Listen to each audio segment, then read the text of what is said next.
بسم الله الرحمن الرحيم marka hore runtii waxaan maanta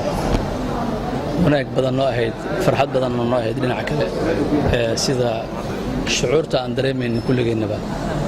in maanta dhalinta Soomaaliyeed iyo maamooyinka Soomaaliyeed oo dhan ay sida diyaarka u ahaayeen in wanaaga loo horseedo iyo sida wanaaga leh soo dhaweynta leh ay u sameeyaan ma isugu yimaadeen xilli gaaban waqtiga gaabnaayo la tilmaamay in ay maanta ahayd muxaadaradii sida gaarka ahayd sheekheena weyn ugu weyn Kenyawi baryaama ku ahaa magaalada Xamar marti aad iyo aad aan runtii kulleey oo ahayd wax guulo dhinac ah mid kale waxaan aad iyo aad kulleeyba aan dareenkii maanta iyo shucuurtii waxyaalo yaraa ee ka dhacay meesha kaga tacsiyeynina gabdhii wax ku soo gaareen insha Allah ayagana waxaan rajaynaynaa in caafimaad degdeg ah Ilaahay siiyo waxay u socdeen wanaag ahayd oo shucuurtooda dareenkooda ee kulliba ahayd mid alla raali ka ahaa socodka ay ku yimaadeen ajar badan xisanaadna Ilaahay ka siinaya dhammaan runtii waxay noo tahay guul aad u weyn maanta tii aan arkayna waxay shucuur aan ka baqan aniga waxaan ahaa ragga meesha gaaray kulli mas'uuliyiinta xagga dawladda iyadoo ka warqab guud lahaa waarida aan ku saareen raggii iyo gabdhii mas'uuliyiinta degmooyinka heer gobolba ahaa ka dhawaa meesha waxaan dareemaynaa runtii mid aad baaxadii loogu talagalay baaxad ka weynba inay meesha timid aadna raalli dadkay ugu yihiin in la wacyigeliyo oo la wacdiyo raallina ugu yihiin sida looga bartay inaysan ahayn maanta dhalinta Soomaaliyeed meel kasta baa joogtee sida shucuurta maanta aan aragnay wax badan ay ka bedeli doonto wax badan aan rajaynayna insha Allah taala in kulli culimada kale ay ku dayasho noqon doonaan shaqeena weyn nugu weyn aad iyo aad baan kulli waxaan u rajaynaynaa maadaama maanta ahayd bilow oo la islaha sidii looga bartay goobtaas ayada in siyaasadaha qaarkood kulliba shirka gaarka ahaa tiro kooban inay yimaadaan ama 200 300 500 wax lamida laakiin huge dad ka tiro badan meesha ahaa dhalin ah xoogooda iyo waqtiga badan ay soo lumiyaan meesha u taagnaa kulli taayadana karashada waxay noqotay in ka wasaarad ahaan iyo culimada iyo sheekha sida gaarka ah in ra'yi ka soo baxo aad u ballaaran maadaama aysan noqon kareenin xilligii waqti gaaban ahayd tirada badan labalaabka istixlaafka ilaa ekatoor ilaa hoos wada taagnaa in fursad loo helo fursad kale loo siiyo si meel baaxad leh oo qaada sheekhan qeyr Allah siiyo ku gudbiyo araadiisa gaarka cilmiga maanta kulliba aad looga hiilan yahay waxaana dareemaynaa aad iyo aad runtii shucuurta iyo hiilka gaarka iyo taageerada gaarka ee Muqdisho looga hayo runtii in uusan ku ahayn marti gaar ahaaneed in Soomaaliya sheekha aad u weyn dadka dalkaba inuu yahay kulli wax badan bay ka bedelaysaa shucuurtii asaga oo shalay ku yimid anagana ka wasaarad ahaan heeli hooba ma nahay waxaan rajaynaynaa insha Allah taala tan maanta kulliba qaybta ahayd waxaan inagoo ka tusaale qaadanaynaa in gobolka Banaadir mas'uuliyiintiisa kala duwan iyo madaxda sare ee dawladda ah dhanba iyo ciidamadii maanta nala joogay iyo kuwa ka sii mataqaanaa dambeeyaba in insha Allah meel ku haboon oo aad u ballaaran oo qaadi karaysa ilaa 10 kun gaaraysa maxaa yeelay maanta tirada hadaan arkayna waa tiro aad baaxadeeda u ahayd oo ayaga aanan mataqaanaa la soo qasbin oo aan la soo abaabulin oo aan gaadiid lagu raadin sida waagi hore loo bartay ay ku yimaadaan waqti garashadeeda leh marka xoogooda wanaag ay ku yimaadaan qalbiga wanaaga ay natusiyeen runtii waa mid kulliba ku dayasho noqon doonta meel kasta waxaan dareemaynaa alxamdulillah rabbil caalamiin in shucuurta dhalinta inta Soomaaliyeed ay joogta maanta la wada arkay in ay aad u jecel yihiin in ay diintooda kor loo qaado wanaagiina kor u socdo meesha shalay ahayd waxyaalo badan oo xumaata kulliba dhalinta maanta waxaan dareemaynaa in dhalinta wax baratay gabdhii cilmiga ay wada barteen guriyii aan ka dareemayno isbedel aad u weyn dhalinta waxa ka daran caruurta yararka ee la wada inta wada taagan in ay arkaan walaalkood sheekha oo maanta marti kulliba ku ah deegaanka iyo dalka gaar ahaan caasimadda runtii waa mid baaxadeeda insha Allah taala ka wasaarad ahaana isbedelka aan wadnaa ka mid tahay doorkeeda in muxaadaradaha joogtada culimada kale kulli ku dayan doonta sheekhana aan kulliba garab istaagnaan doono asagana insha Allah taala aan leenahay marxaba ku soo dhawow sida aad aragtayna maanta wax badan inaad ka arkayso in kulliba la gaarsiiyo culimada aan jecelahay insha Allah taala sida hadda ay kulliba wax ku wadaan وأنا دريمين رنتي شعورت سيد الرسمي قفك قلوبتي يا إلهي دالعنة قل هل يستوي الذين يعلمون والذين لا يعلمون وواح ماشى كويك قرشات قفك له إلهي مسمين قفك علمك إلهي سي رجال جارك قفك أولي لكن وينو شيخ قرتها قفك قرنا يا قرنا ما أنت وحن قرنا عبرك على هذا مال مودتي سلطنة من هذين قبيلكم السعونين ما أنت وحلا أركيا وحيات كل رنتي أنا قال فتيجنا شعورت أن هذا وحيق بدل جارتي عتين إلى من نقص استاجين حلي أنا مش تاجنين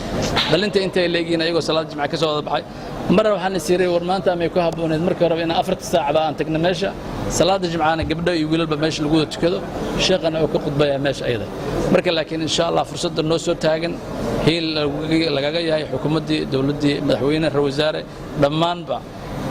erayga wanaagaaga dadka ay ku gaarsiinaysan ay tahay ma wax aad kulli qiimaheeda u leh raali lagaaga yahay oo arkaysa heer gobol iyo heer mataqaan xukuumadeedba in maanta garabkaaga la aha haddana aan aad u rajeynayna insha Allah taala qalbigaaga wanaagga leh iyo fursadaha dadka awooda ifriinta awooda dalka Soomaaliyeed dadka Soomaaliyeed meel kasta ay joogaan oo aan doonayna in qulubtooda wax ay ka bedelmaan maxay guryaha waa dhisanay laakiin dadka wax u baahan in la dhiso oo dib loo dhiso oo iimaankooda la saxo حيالي وحن نقصد الدولاية أما السيابة نقصد نقصد حياته إيمان ضعف إن تذكر الجارسي ومساجد الجاري واي وحلسك الشيء واي وواحد كستل السياسة ذي وجارك كائن غضب لكن ما أنتم حرجيننا إن شاء الله تعالى أنه كيف إذا سنة أنت الله لا أنت هناك قضية يندون إن مرحلة التاجن الله لبرت يدك وأنا أركينا في الساعات كأن قال هذا اللي قبل حناية أو يوتيوب يدا قاركود عن قرني إنه قفوة يلو الحين جرا متواتنجرا وصافر يست أما كهذا إنه برارجي أسقو قلدا يدك أما نلعب كلو حوض والدين تلفتي هذا لقيها إن أي ديمك كلا كل الوضع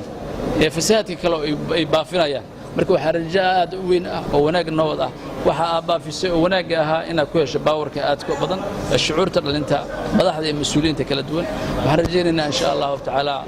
دي الله يدمو إن فرصة في عن أو كل يبقى أن ودرجينا إن نقصد بحث أنت ماشى عندنا نقاب كذا المسؤولية دي جارك أمنية إن شاء الله تعالى ملك لو قادم له حيلتها إن إسبرتيبة هوشة إن قنتم تملها وين عندنا إن ندكي ومد اللغة فائدة أيجنا كل إن شاء الله كوي ما أنت وقت ذلك كسب بحي ساكي دورنا إلا وقت أركينا هذا كل بأتجنا وناك أيده هيد وحلينا إله كجس السين دونه قلبي جودنا كل إله كل ووحات كل وناك هذا وله ما أنتوا عنا يسنا قبل يويل البا دورك ورانا هين أمامينا ويل كيرك أي وحبرتي قرآن كبرنا أيده لفتجد أي هبينك وحميرنيس قاركود أنت بدن ضدك علمي كدوية لكن يود باين إن كل لا نصيحة إن شاء الله تعالى إن تنصروا الله ينصركم ويثبت أقدامكم إن كفر سنان وبأنا إليد الله نقض أو بحكي الحراشة نقض وحين نقض إن كونفيوشن كدعي كل أنا أركين إن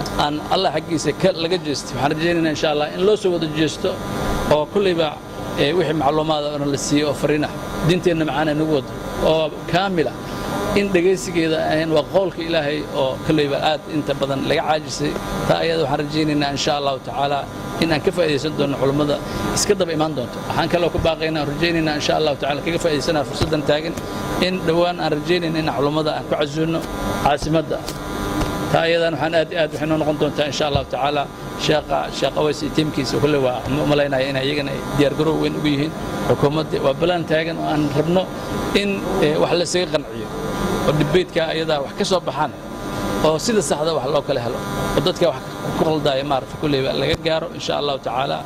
أدبا كوسو دويننا أدبا نوجتها فرحد أدبا يقول له ما أنت شعورته نينكستو سومالي أو داودي أنت دحتاجني دا أنت بنان كجوكت ما أنت وحيد رميسا دل أنت أنس لهن ودين كله ودقاقدي إن دل أنت إن قرب تاجنته الدولة قرب تاجنته وفرصة أيضا اللوجة باهية إن اللوجة فائدته ودل كي الدولة المسؤولين تلفتوا إن نقدان كوا دتك كوا وحان كلو رجينا إن شاء الله تعالى إن فرصة أيضا عندنا إن كيف فائدة الشاقة هدي على مستقبل السوق فرها بدن إن دار كل سنة إن واحد استيد أنتوا صورنا قدونا يدينه كم على است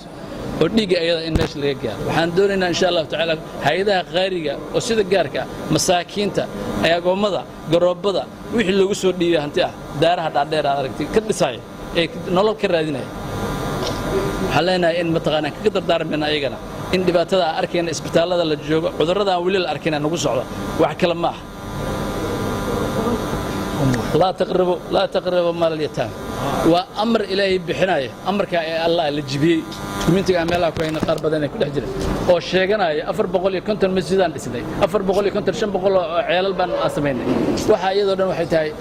لما بكون سيد حكونوا مساكين أما أقوم بأنيق مصروفة وإي في زيجود وضعيان وكي مسكين كانوا ماشكوا باعي وحرجينا ومغلايان ورعروتنا هبيلين وأنيق إسبيلين آخر ميل دير مجرته وسكننا أركيزا قفك قرف اليوم أدمانت كويس انتوين ولا لي إهلا ودوينكم وحرجينا إن شاء الله تعالى أيضا إن تاس أيضا أي نقطة dadka la doonay in wax loo sheego waa mas'uuliyadda qofka wax ku bixinayo insha Allah ta'ala ninka mas'uulka ee boobka intuu dalka boobay dhacay oo ognahay haddana nood imaanay haddana ku soo noqonay ama meeshii meel ka fiican inuu fariisto laga yaabo la leeyahay haddana Allah ilaahay ninka adiga reerka u wanaagsano ee asaga wax qabsanay oo kii ilaahay ka baqnayeen ay noqonayso in la arko doqon wax ma kasta waxaan rajaynaynaa in lagu gaaro lagu tusaale geliyo waxa ay diinta ka qabta fariimaha ayada ahayd waxa laga yaabaa in aqoon la'aan ba ay ku wadaba waxa u dhacay waxa u boobay wax u qalday laakiin waxay tahay wax caloosha u gelinayo caruurta iyo waxba kastada kale ee maatada asaga hoos joogto waxaan rajaynaynaa insha Allah ta'ala waxaan rajaynaynaa insha Allah ta'ala ayadoo garab igaashan la yahay in guul laga wada gaari doono fariimahaagana insha Allah ta'ala intii gaartay waa gaartay hadda aan caalamka waxa waay sidii ma waa la wada gaarsi aadan kaaga mahad celinayna shucuurta soo dhawaan kuleena mar labaad garab gaashan la yahay insha Allah ta'ala wixii hawsha ku saabsan dawladda u bacdigaysa oo meel alla meeshii adiga ay noqon doonto inaad heer degmay noqoto iyo degmooyinka gobolka Banaadir kaamil ee goobaha waaweyn oo la sugu imaan doono dhan xafladahaas gaarka oo dhan aan garab ugu nahay aad iyo aadan ku salaamayna mar labaad mar saddexaad aadan u salaamaya gudoomiyaha gobolka haweenka Soomaaliyeed waxaad joogto walaasheen iyadana degmada